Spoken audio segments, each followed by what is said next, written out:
Let us do some practice exercises. Soumya H. True or false? अनेकस्य पदस्य एकपदी भवनं समासः. सत्यं. समासेषु सन्धिः वैकल्पिकः. समासेषु सन्धिः वैकल्पिकः. मिथ्या. There can be sandhi inside a samasa. There has to be sandhi and it is mandatory. Vaikalpikaha means is it optional or mandatory? We are telling it is mandatory. Samasaha dvayoho subantayoho eva bhavati. Satyam. Dhanyavadaha. Meenakshi Sham. Ram sir.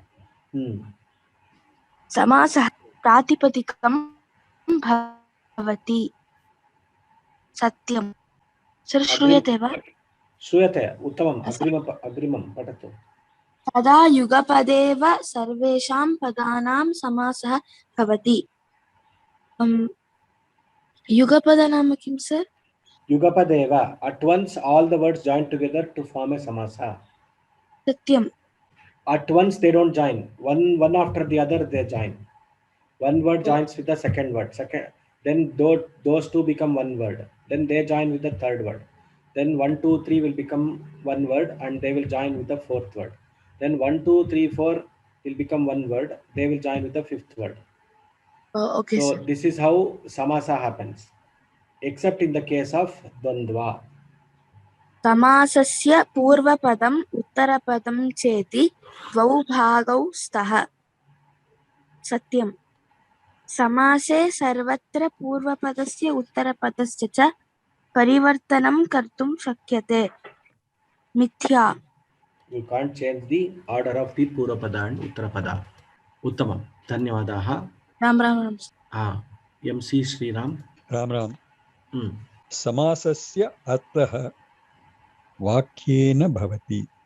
Vigraha vakyena bhavati. Oh, try the next. Okay. You understood now? It is correct. Yeah. Samase purvatra shruyamanam padam uttarapadam purvapadam. Sitapatihi ityasya vigraha. Sitayaha patihi. Uttamam.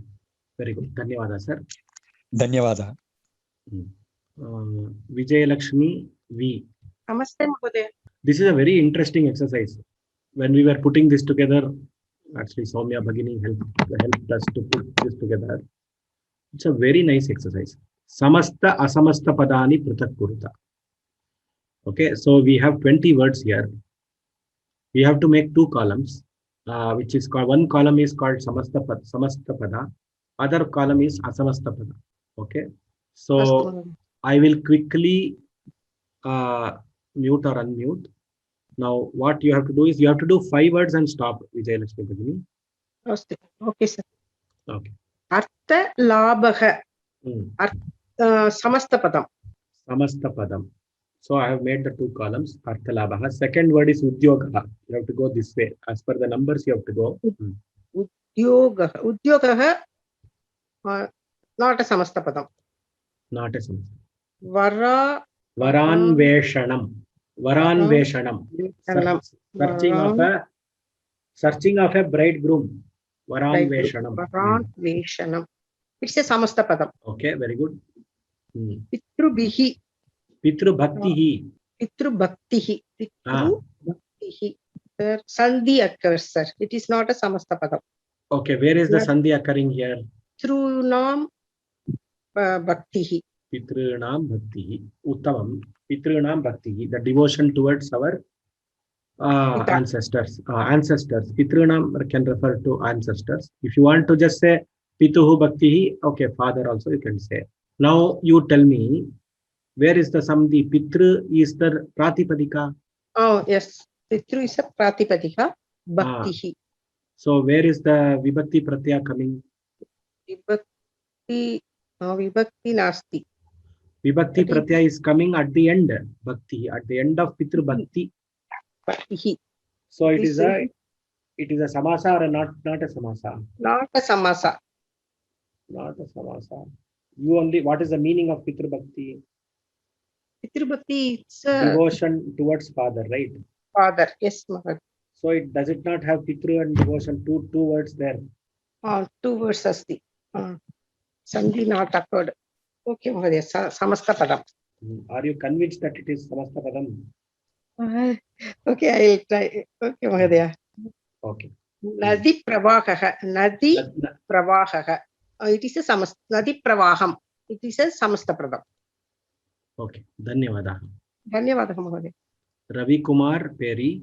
नमस्ते महोदय. नमस्ते. देशसेवा, देशस्य सेवा समस्तपदं, शुद्धता असमस्तपदं, वसिष्ठाश्रमः, वसिष्ठस्य आश्रमः समस्तपदं, गंगा यमुने, गंगा च यमुना च, गंगा यमुने समस्तपदं, वृक्षः असमस्तपदम्. ओके, धन्यवादाः. उषा चंद्रशेखरन. आम जी. राम राम. विद्या नाट समस्त पदम जी. हरि ओम, श्रूयते वा? नमस्ते जी. सम्यक् अस्ति, सम्यक् अस्ति. नेक्स्ट वन, गमनम. गमनम नाट समस्त पदम. पद्माकरः. पद्मकरः हस्तसः समस्त पदम. उत्तमम्. नेक्स्ट वर्ड, सूचना. समस्त पदम नास्ति जी. ओके. शय्या. समस्त पदम नास्ति. उत्तमं, धन्यवादाः. अन्नपूर्णा नोरी. राम राम राम महोदय. कृष्णं फलकं, कृष्णं फलकं, कृष्णं फलकं समस्त पदं. शिला प्रतिमा, शिलायाः प्रतिमा समस्त पदं. पदम् असमस्त पदं, जनः असमस्त पदं, धर्मः असमस्त पदम्. उत्तमं, धन्यवादः. धन्यवादाः. Subhavi. Subhavi. After you read, you have to tell the Samastapadam. Jetu Jetu Devo Devaki Nandanoyam Jetu Jetu Krishno Vrishni Vamsha Pradipaha Jetu Jetu Meghashyamalaha Jetu Jetu Prithvi Bharanasho Mukundaha. Which are the Samastapadas in this shloka? Devaki Nandanaha. Uttamam. Jetu Jetu Krishnaha Vamsha Pradipaha. Vrishni Vamsha Pradipaha. Vrishni Vamsha Pradipaha. So only Vamsha Pradipa or Vrishni Vamsha Pradipa? Vrishni Vamsha Pradipaha. Okay. Jetu Jetu Meghashyamalaha Komalange. Komalange api. Komalangaha. Komalangaha. Komalango, sorry. Jetu Jetu Prithvi Bharanashaha. Prithvi Bharanashaha. So in Prithvi Bharanashaha we have three words. Prithvi Bharanasha. Yes, you can see the hyphen there. Vrishni Vamsha Pradipaha, three words. In all the other cases we are having two words. भवान् उक्तवान् खलु सन्धिः समासपदे सन्धिः विकल्पकः नास्ति इति भवान् उक्तवान् खलु. कथं महोदय, कविता शाखा इति पदे कविता शाखा सन्धि किमपि नास्ति, समासः अस्ति. Sandheः, is there a possibility of a sandhi? Which sandhi can occur in Kavita and Shaka? Kavita Shaka iti. Which is the correct? We know that for Kavita Shaka, which is the sandhi which can occur? Sandhi. Oh, kimapi. There is no sandhi here, right? There is no sandhi which can occur at all. See, if there is a possibility of the sounds joining, then there is a mandatory rule that it has to join. Oh,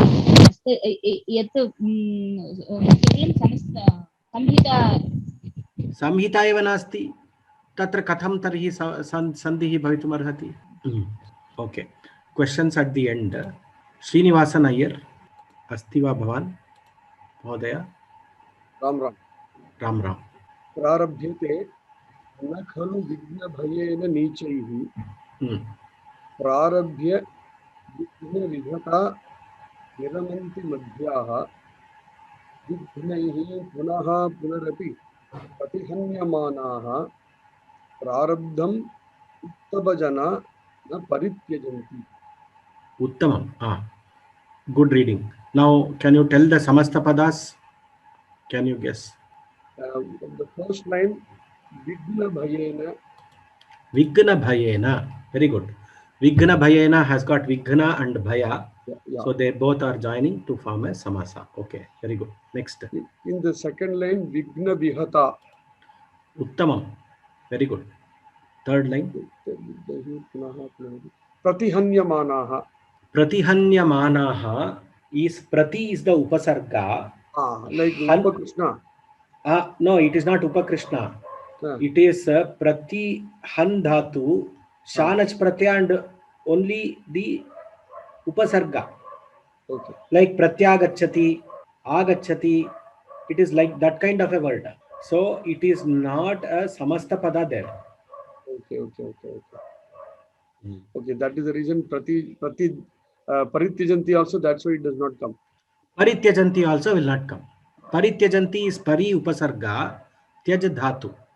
That's all. Parityajati, Parityajataha, Parityajanti.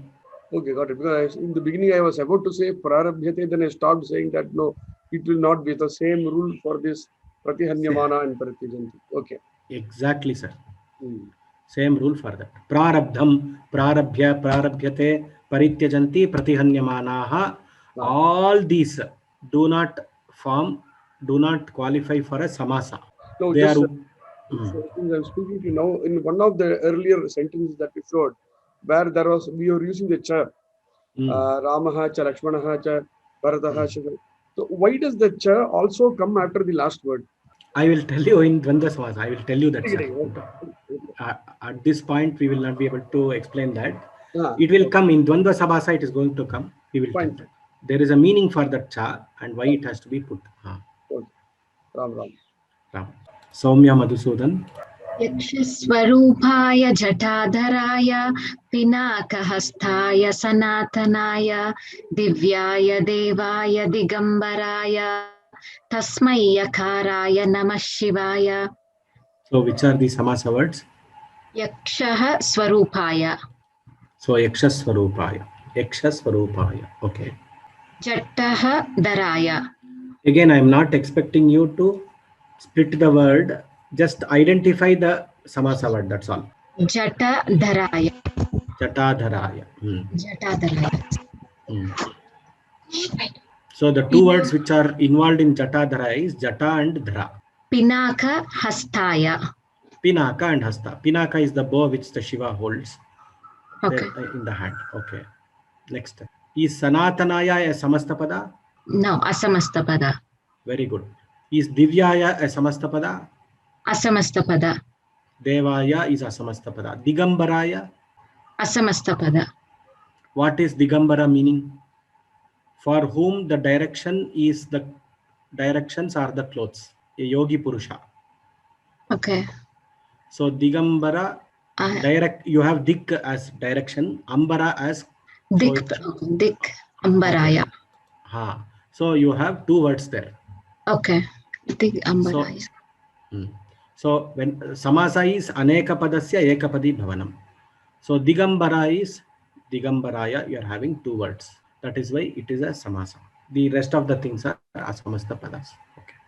Okay. Ram. Dhanyavadaha. In Vyoma, what we have done is we have developed a product for Samasa learning, but it is in extreme detail. We will not be able to use the full product in this course. However, we will try to use some of the components of that product in this course. But people who are interested to learn Samasa in detail, step by step, you can please buy this product. This is available as a downloadable version in Windows platform only. The web version, there is some problem. Some of the application is not working, and we have developed this 5 years ago, 5-6 years ago. About 18 people worked in this project, out of which there were 6 PhDs in Vyakarana working on this project. It is a magnum opus of Samasa. whatever we have, especially at the beginners level, we have tried to cover everything, every aspect. Those who are interested can go to digitalsanskritguru.com and buy this product. If you have any queries, you can write to support@vyomalabs.in. They will help you to buy this. Okay, with this the basic Samasa Parichaya chapter is completed.